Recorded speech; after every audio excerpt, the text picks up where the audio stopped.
resident arrives at the shelter is that they will register. And registration is really important because it lets us know who's here and what their needs are. County staff, the Red Cross, and volunteers exercised a care and shelter scenario at the Richmond Civic Center Plaza to help assist you and your loved ones when a disaster occurs. So during a shelter operation, the Office of Emergency Services serves as the main point of coordination for information and notification.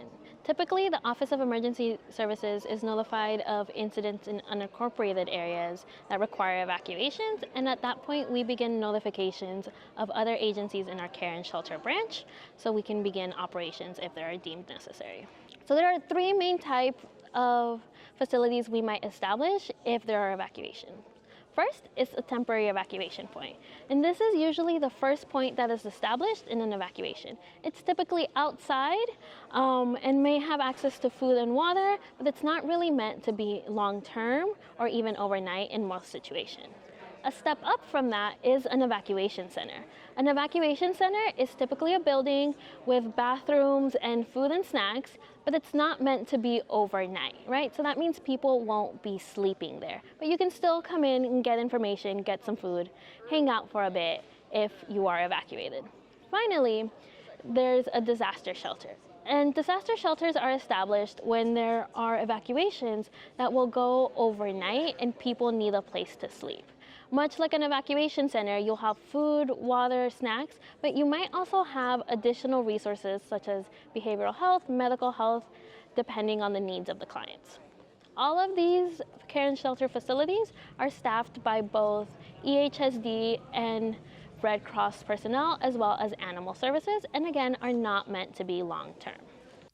Multiple agencies and partners teamed up to ensure all county services like food, sleeping arrangements, and a place for your pet, to mention a few, are available when you and your loved ones arrive at a shelter during an emergency. Well, a shelter is a temporary housing for people who are displaced of their homes.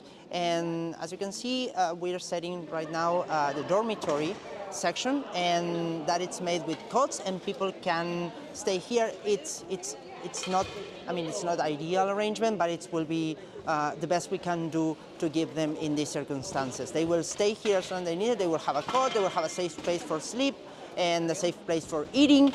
So behind me we have Medical Reserve Corps partnering with American Red Cross medical staff to provide first aid and triage to individuals that would show up at the shelter. If individuals were to show up at the shelter and need medical evaluation or assistance, our Medical Reserve Corps and American Red Cross today would be able to provide that assessment and services. Volunteers are crucial, very crucial if we have any type of disaster. And so we do need your support, but the Medical Reserve Corps will train you. You do not have to be a clinical person, so you don't have to necessarily hold a clinical license. You can be a non-clinical person to volunteer. We spend a lot of time preparing. We talk about this often. We've got staff that are dedicated. We have policies in place about how we're going to respond.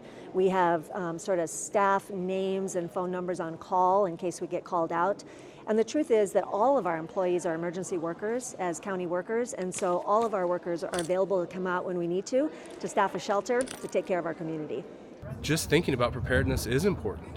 Disasters can happen at any minute, and by definition, they're a surprise. And if you've already thought about this and had an opportunity to prepare a go bag with medications or have a location ready, and also have a plan in case you're not home when the disaster happens. Communicate with your neighbors or loved ones who might live in the area that could offer the support that the animal would need, that you can get a hold of them and they can streamline the process of getting your pet safe and allowing you to be safe. And we don't want you to have to re-enter an evacuation zone to collect your pet. So if you're going to a shelter that has an animal sheltering component, your animal will be with you at the shelter. Sometimes it'll be outside because we'll be setting up crates, but wherever you are at the shelter, your pet will be with you.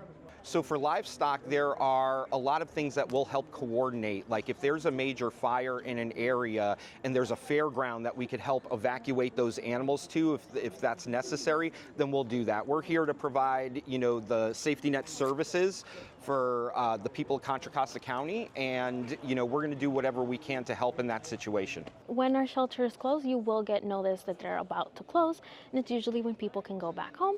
For folks that are unhoused and in a disaster shelter, once the shelter is getting ready to close down, we work with our health, homelessness, and housing teams in order to find placements for those residents in additional county programs if they are available.